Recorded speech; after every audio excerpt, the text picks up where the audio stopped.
Nagrade pravi ni pričakoval, mu pa ogromno pomeni. Še zdaj se verjetno ne zavedam tega najvišjega državnega odlikovanja na področju športa, vendar sem vesel, da so tudi tako imenovane vse tri Levstikove občine v zadnjih letih spoznale, da je to velik projekt na tem območju. Lani se je odvil že jubilejni 30. pohod, leta 1987 pa se je zgodba začela povsem naključno, ko so se mladi litijski kulturniki in športniki odločili, da gredo od Litije do Čateža. Bregar pa je o tem obvestil tudi medije. Tedaj še po tej turistični poti, ki so jo nekaj let prej označili litijski planinci kot turistično pot med Litijo in Čatežem.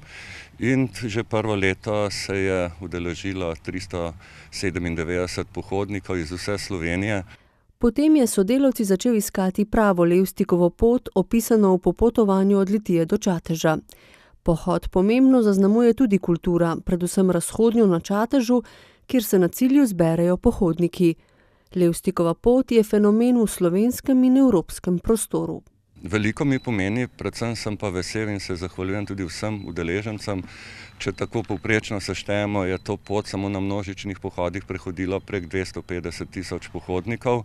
Seveda pa se na pot podajajo tudi med letom, kajti od leta 2011 je ta pot v celoti označena s posebnimi oznakami. Ob lanskem jubilejnem pohodu je Ciril Zlobec dejal: Fran Levstik je Slovence prebujal, Levstikova pot Slovence združuje. Bregar si želi, da bi bilo še dolgo tako.